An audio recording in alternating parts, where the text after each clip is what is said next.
to be a disruptor in that kind of way is just the memeiest troll online mentality BS that is just stupid. Listen, Vince McMahon had a problem with how he booked his black talent. Characters matter. Stories matter. So what better stories are there than the stories of people and their careers?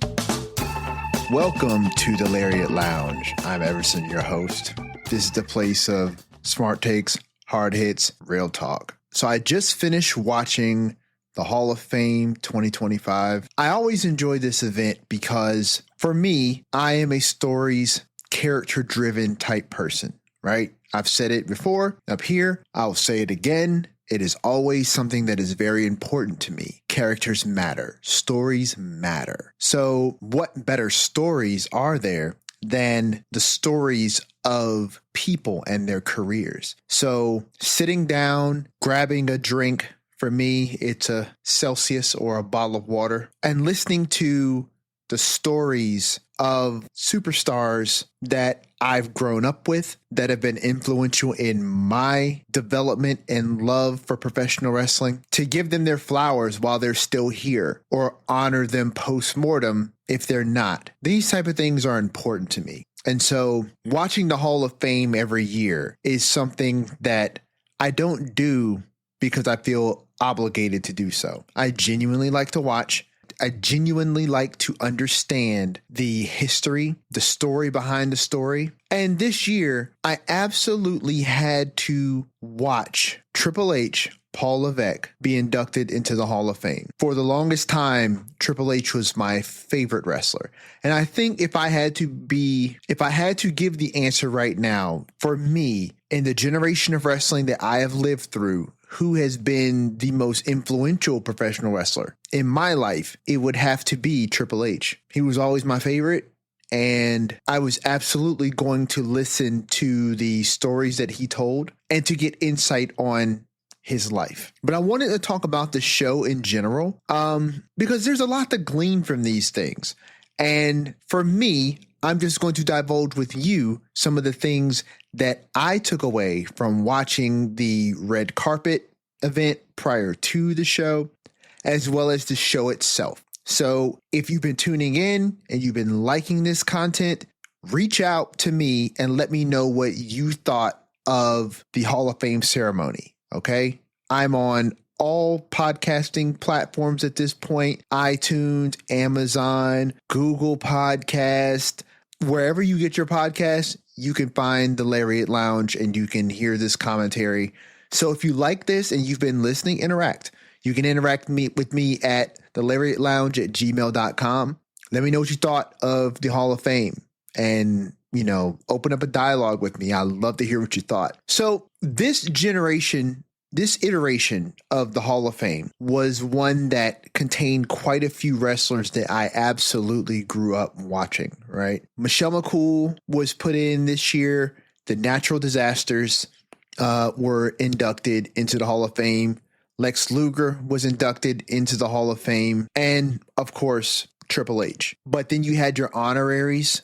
You had Kamala. You had Dory Funk Sr. I believe that was it. I believe the class was pretty tight-knit. But all of the speeches were great. I loved seeing Lex Luger get inducted. I know that there is a lot of controversy around Lex Luger, and people have their sentiments about him, and they feel a certain way about him. And that's fine. I, for one, understand that these people that we have watched for decades and decades in this industry, A, are real people, and B, they lived through or in times that are different than the ones that we live in. I don't believe that you would have had someone with a history in the business like Lex Luger's with regards to the things that may have happened outside of the ring, the multiple arrests, the jail stints, whatever may or may not have happened with other individuals. I just don't think you would have had those things happen in the modern WWE. There's way too much going on in and around WWE that the former version of that company did not have. You know, there is a carnival show aspect to the old WWE. And I just think that the business now is far too interconnected into too many different entities to have volatile elements operating in that space anymore. You just generally don't see it now. And a lot of that has to do potentially with the company and the business being more selective of who they have come into their business.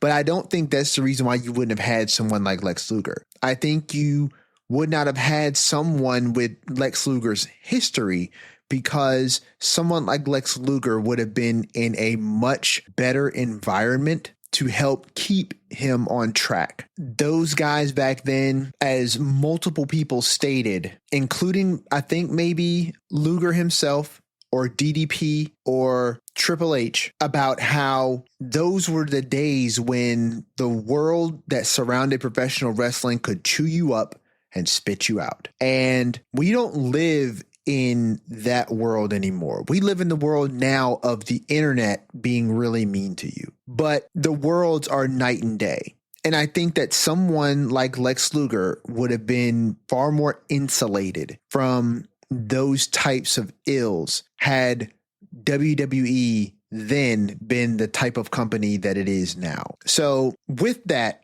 I understand and can appreciate the reality of the world that Lex Luger, the man, lived in versus the world that Lex Luger, the performer, was a part of. The Hall of Fame gives people their flowers and inducts them into the Hall of Fame for professional wrestling, not the Hall of Fame for personal accomplishments, for the humanitarian aspects of their life and how they lived it. So as a professional wrestling fan, I always grew up seeing Lex Luger on my television.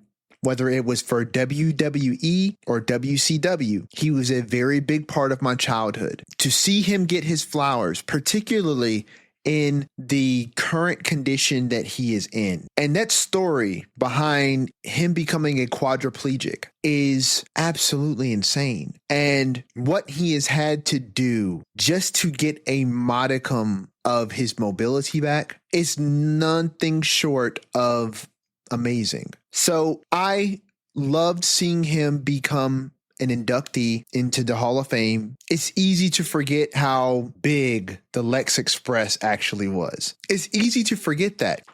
Something that I actually forgot was Lex Luger on the first episode of Monday Nitro in the Mall of America was the first shot over the bow of the Monday Night Wars. The very first one. And it's easy to forget that because the Monday Night Wars took on a life of their own and became so much bigger than the business at the time. And honestly, so much bigger than Lex Luger. There were so many other characters that came out and became real household names and stars during the Monday Night Wars that were not Lex Luger. So it's very easy to forget his role in all of that. But everyone remembers the USS Intrepid match against Yokozuna where they had to put Luger in those jeans to make him seem more American.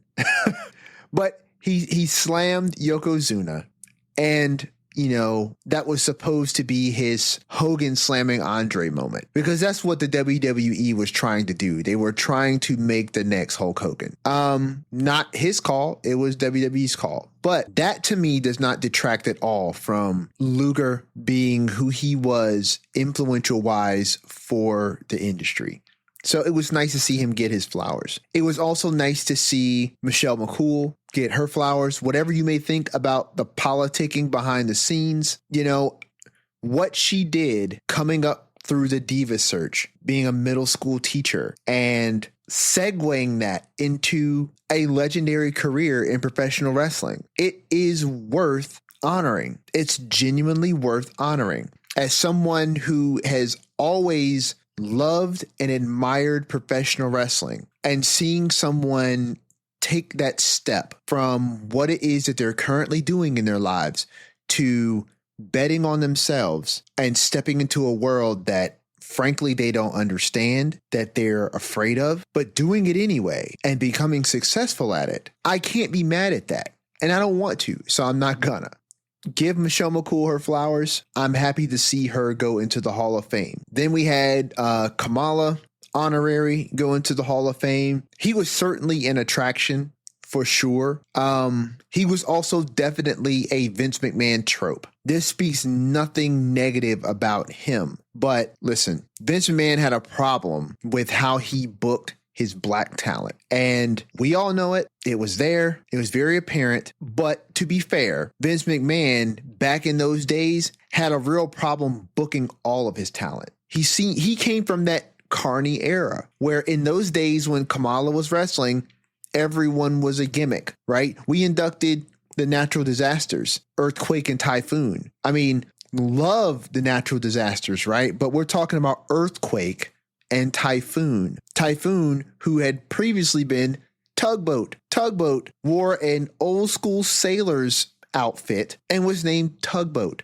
I mean, don't get me wrong. This golden age of WWE is classic to me. I'm not knocking these characters. I'm just saying that back in that time, the use of characters was not tied very closely to anything that resembled the person portraying these characters. And to be honest with you, I miss it a little bit. I genuinely miss it a little bit.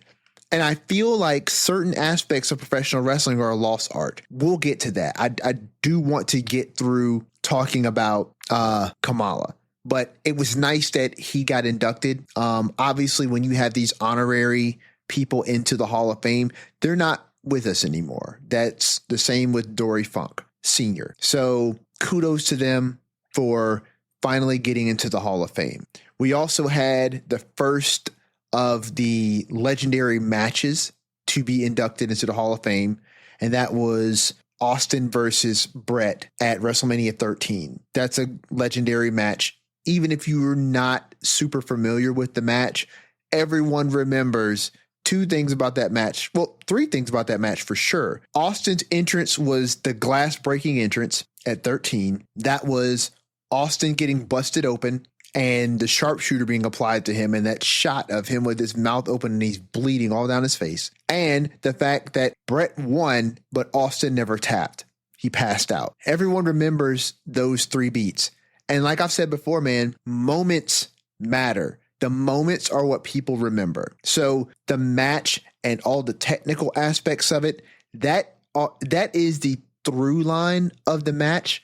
And those are the things that make the match work. You got to have two people who are able to pull that through line. But the moments matter. And it doesn't mean that you have to particularly set up your match around spots, but you have to tell a compelling story. And all of the buildup to Austin and Brett at Mania 13, all of that buildup told an incredible story about the animosity between these two. And it culminated in this match, which, according to Austin, was a very simple match. But when you tell the story well, you make the moments. The characters are well known and fleshed out. The story is well told, and it builds for these moments.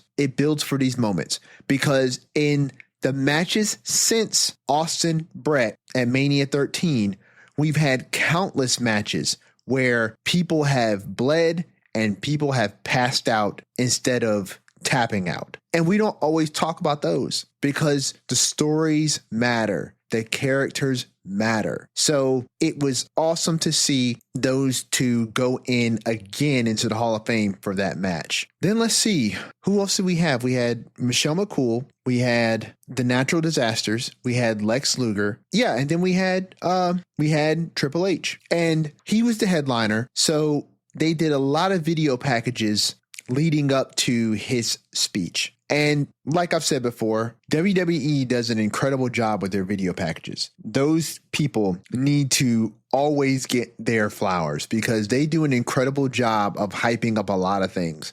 And the video packages they played for Triple H, as well as the video packages for the main marquee matches of WrestleMania, were really, really good. And they speak a lot to why some of these matches are good, why some of these matches are going to be great, and why even the matches that you may not be hyped for, that production team can make you hype. So they deserve all the credit in the world. But Triple H is introduced by Shawn Michaels, and Triple H comes out and the floor is his. He is the headliner. And it was just awesome to see Triple H break down his life, the people who were important to him, why they were important, and how the community of people that you keep around you are far more important to your success and your accomplishments than just the strength of your own determination and your own will. Because the people that are with you, around you, and that support you along the way, they are the difference between successes in your life, failures in your life, and how those successes and failures define you. I thought that was put very well by him. And the people that he spoke to, the people that he spoke about, it's easy to walk through the life of Paul Levesque and how he got to this point and see, that he was absolutely a hard worker. He deserves the things that he has. And not like he just deserves the money and the fame, but the trust that he has with the WWE staff, the WWE universe, the men and women of NXT, the men and women of the main roster. That respect is earned. And he earned it by giving all of himself to this business and then turning around and giving more. Having the mentality to want to give back, to want to see this industry grow and thrive and flourish. It's great to see. It's also, for me anyway, it's great to see growth and maturity in all people, including Triple H, but not just Triple H. There are so many stories that you hear through these testimonies that over the years, a lot of people in these positions have changed. They've grown, they've become more complete human beings. And that to me is the beauty of life, that we should absolutely afford people the opportunities to grow and become more mature, well-rounded human beings, because we don't always make the best decisions in life. We make mistakes and we make decisions that are not always beneficial to us, but they become part of our history, and we can choose to grow and learn from these things, or we can have these things literally and figuratively destroy us. So seeing these people that are in his life, who have been in his life in one respect as maybe not being in the most healthy space, but seeing how he is stuck with these people and been friends to these people and advocated for these people, fought for them and stood by their side, and to see these people come out on the other side of this as better people, not because simply they knew him, but because they had to progress through their own journey in life. And he was a good friend who never left their side. It's a lesson that I have been struggling to learn in my own life. I need to be better at that. And that wasn't necessarily imparted on me by simply listening to Triple H talk. It's something that I very truly understand. And I'm working to try and be better at that. But I'm at ground zero and I'm working my way into friendships and things of that nature, because I've definitely had a history of cutting some people off and not giving them the grace that should be afforded to us all. So it's nice to see the growth and development of human beings. And it's just extra special for fans like us to see that in the people who we've watched on screen and admired and looked up to over the years. So I always love watching the Hall of Fame.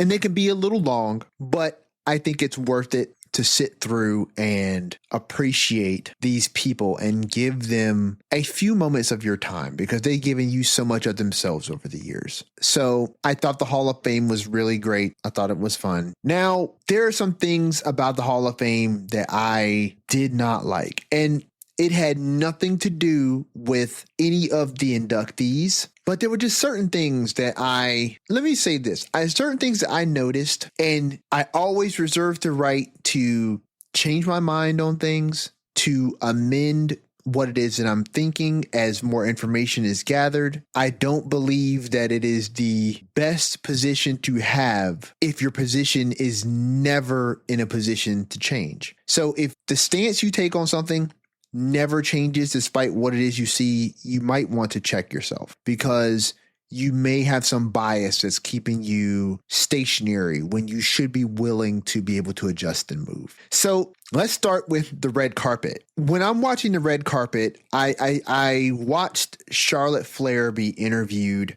and I don't know, something about that interview that she was having struck me a little different. And I don't know, maybe if it's seeing her in an environment that seems to suit her more, but she seemed more personable. And it's hard when you don't really get a lot of exposure to someone, which why would you? But in our age of social media and overexposure, it seems like you're lacking the necessary exposure if you don't overexpose yourself, if that makes sense. So, but I saw a little bit more of her. And as I cumulatively get more and more drip feeding of her outside of her wrestling persona, she became a little bit more personable.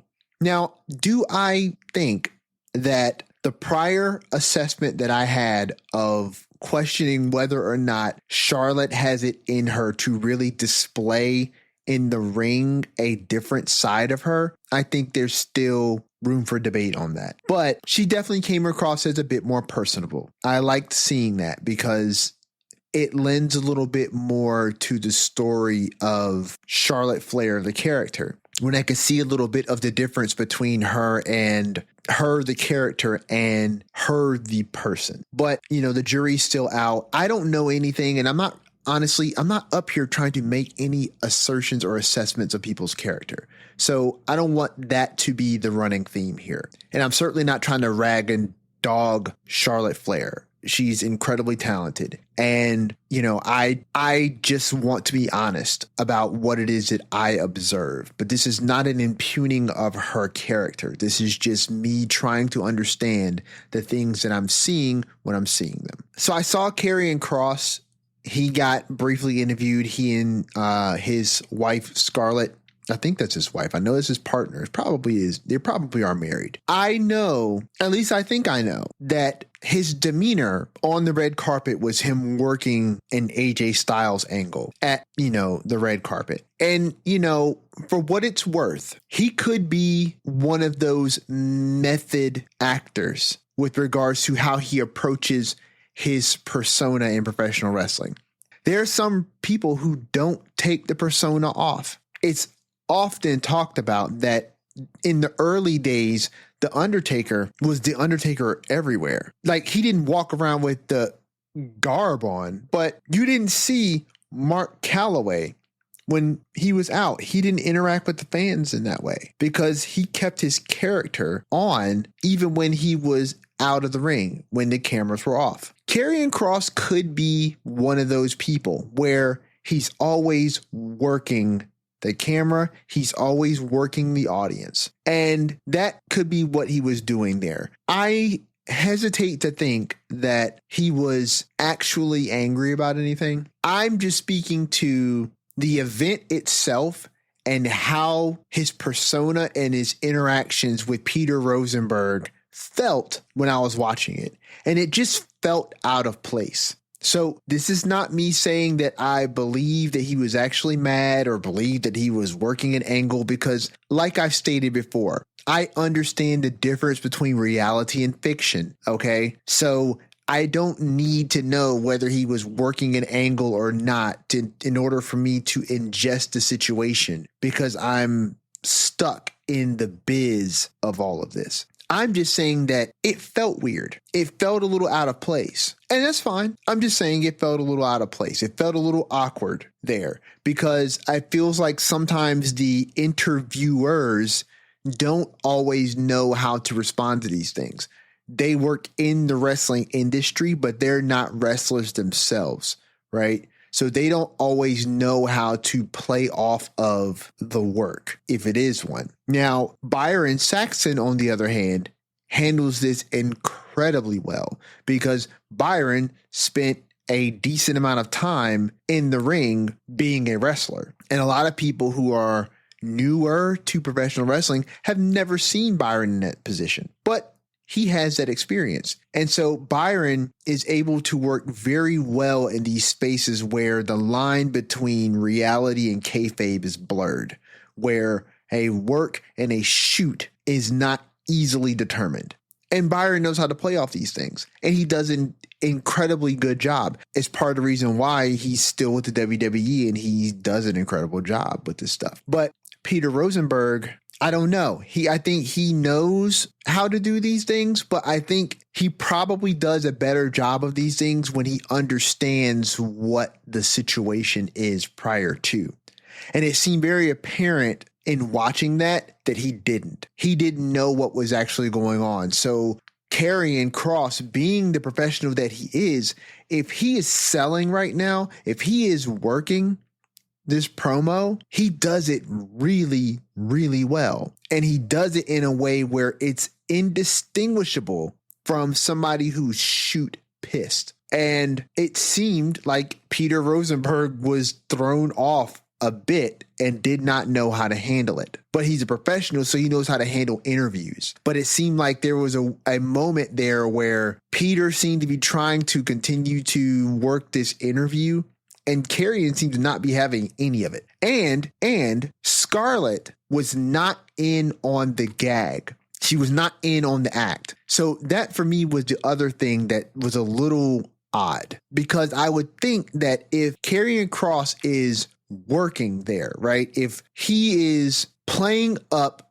the angle that he has been building with AJ Styles in that red carpet interview, Scarlett would have been in on that, but she didn't seem like it. Her behaviors were very much opposite of his. And so that's normally not their thing. That's normally not how they operate. They are usually in sync with one another. And in this instant, she was on one page and he was on another. And not like they were confused with one another, but he seemed very agitated and she did not. And that incongruence made the whole interaction between Karrion with Scarlett and Peter Rosenberg seem awkward. But, you know, it's just an observation. I'm not stating anything was definitive because I have no idea, but it just seemed a little awkward. And then there was the Hall of Fame ceremony itself, right? So there were a couple things. I have always been a CM Punk fan, and I know based on years past that the matches at WrestleMania can also have aspects of those matches worked into the Hall of Fame prior because it generates very good heat. So for instance, somebody who methods this type of process, and by method, I mean like method acting, if you're unaware, right? So these are people who live within the space of their character inside and outside of the camera's view so that they're always in character and they're always either keeping the story alive or the best way for them to be in character is to stay in character. Somebody who does this all the time to an extent is Dominic Mysterio. Anywhere you go, any interview he does, whatever he's doing, right? Rey Mysterio is a deadbeat dad who he hates and does not want to talk about. Now, I don't believe that's true at all, but Dom keeps it up. He does it all the time and it's in character for him. So that works. And the character he portrays on television is not that far from who he appears to be in these interviews. So you could essentially say, for the most part, if I'm trying to be logical and rational with this, Dom is a method wrestler. He carries the character of Dirty Dominic Mysterio into every interview that he does. So much so that his actions and his mannerisms and his thought processes on things and his sentiments on things are equal in every interview, as well as how he's portrayed in the ring and in front of a WWE camera. So I know that these things can be worked into Hall of Fame situations to put emphasis on, WrestleMania, which follows the next day. Dom did it at WrestleMania. I want to say it might have been 39. He did it at WrestleMania 39 and that Hall of Fame ceremony that year when Rey Mysterio got inducted into the Hall of Fame. And he and Rhea got up and walked out of the Hall of Fame ceremony when his dad came up to speak.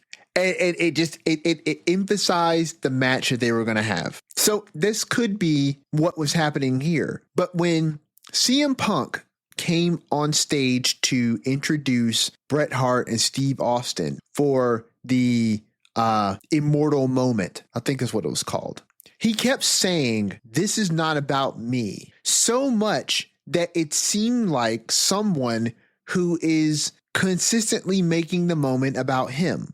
And this plays directly into this idea that Seth Rollins has been saying for months and months and months, that this dude is a cancer who can't help but making everything about himself. And it's interesting because, the cameramen are, astute. And, if it's part of the show, then as soon as he starts talking about this, the cameraman cuts to Seth.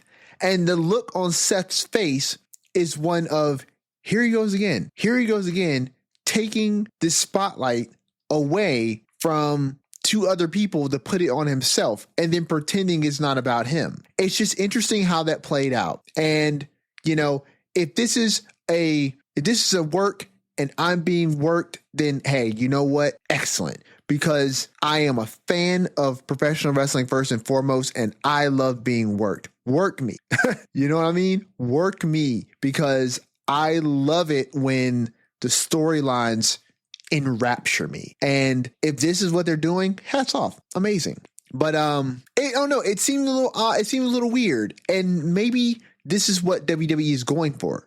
And if it's what they're going for, excellent. They're doing an excellent job. So I'll just leave that there. I thought that was interesting. The other thing, man. And let me say this before I forget.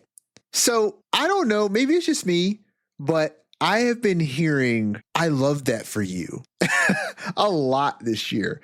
Like, it seems like there are things that pop up in the cultural zeitgeist that just catch fire and become something that is a natural part of our lexicon for a certain amount of time, and then it goes away, right?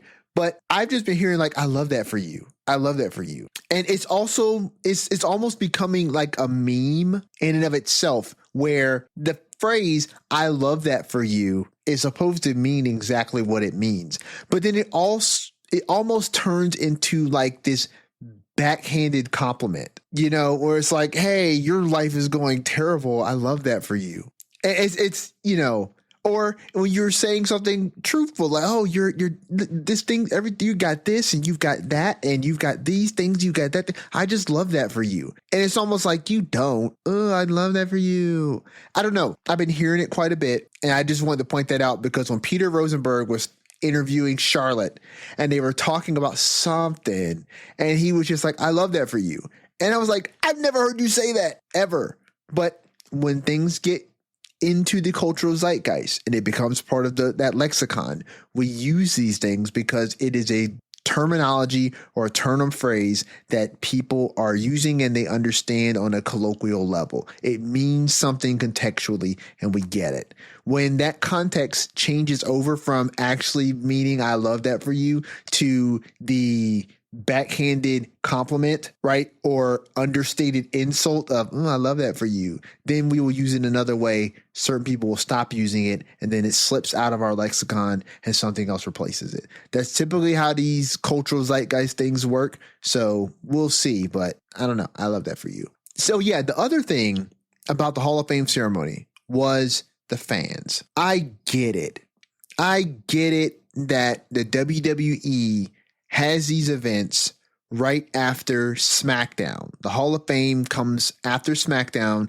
They typically do not move venues, and they allow the people in attendance to stay for the Hall of Fame ceremony. So they pack out the arena and you get the fans involved in the process. And the wrestlers usually seem to love it. And I can appreciate that. I genuinely can. My problem with WWE opting to do this as of late is you don't get a full crowd of people who are there because the Hall of Fame ceremony is what they're here to see. You got people who were here for SmackDown. These are the same people who do that ridiculous European chant that seemed to happen in every single arena when they were on this European run. That Cody Rhodes. That, like, oh my gosh.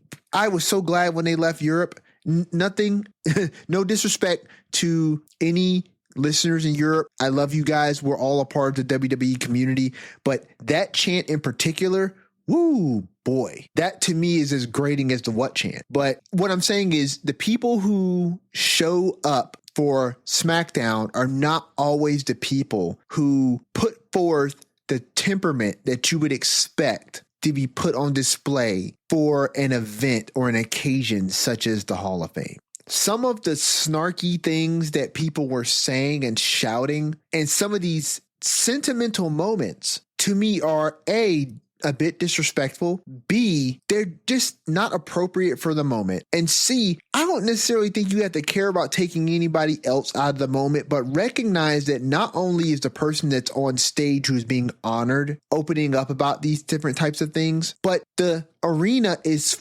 full on the floor level of people who are in this business, who for the most part have a lot of admiration and respect for either the person's accomplishments, the person's life, or the legacy that they've laid, and are here to pay respects to these people while they're still breathing. So for Triple H to be giving the conclusion of his speech and to say something like whether you love me or you hate me, and then somebody yells, I hate you. Like, dude, shut up. Like, sure, I guess you have the right to say whatever you want. And wrestlers, the good ones, they parry these things, very well. But, the desire to just hear yourself to be a disruptor in that kind of way is just the memeiest troll online mentality BS that is just stupid. And I don't know.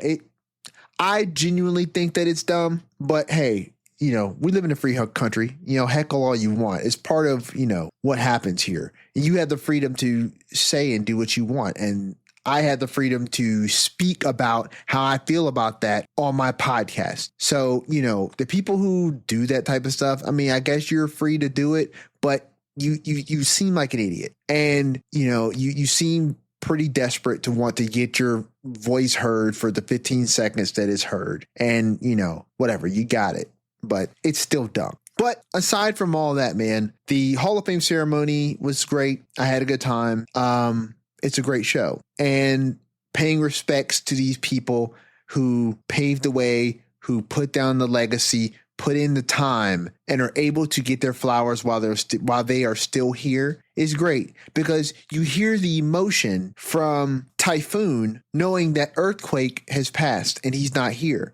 And these two men shared a lot together, and they were really good friends. And the fact that his friend is not here to be inducted into the Hall of Fame with him, it was hard for him. And so these are the humans behind the characters. These are the people behind the personas. And I love professional wrestling. I love the stories, but I really love the characters, and the characters matter. And because of that, the people matter. So I always watch the Hall of Fame.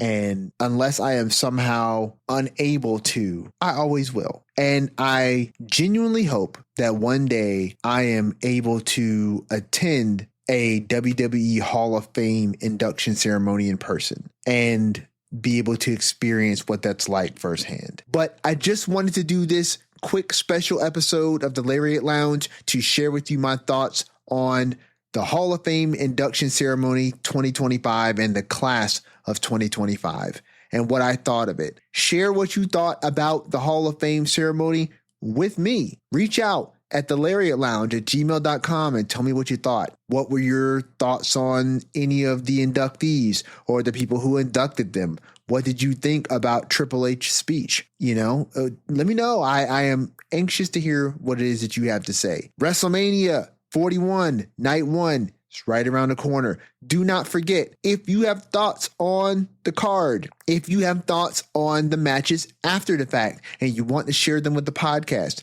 reach out at the Lariat Lounge at gmail.com. Let me know what you think. I will read a decent portion of these comments if we get any. I'll read them on the show next week, and I will post it in the podcast, and everyone will be able to see our thoughts and our feelings and what we thought. Okay. Enjoy this weekend. I am done podcasting for the week. This was my last episode. I had a goal before the launch on the 25th to get 3 episodes recorded because I wanted them in the bin so that when we made our grand opening of the Lariat Lounge, you had some content to listen to. So I have been busting my butt to get these episodes recorded and edited and mixed and mastered and posted everywhere so that you could get them. So I hope you enjoy. I hope you enjoy the podcast. I hope you enjoy WrestleMania 41 this weekend. If you're in person, live it up. If you're at home or with friends, enjoy it. Enjoy it, enjoy it, enjoy it. I'm happy for you because we're wrestling fans and WrestleMania season is the best time of the year for us. This is Everson from the Lariat Lounge. Watch yourself on the way out.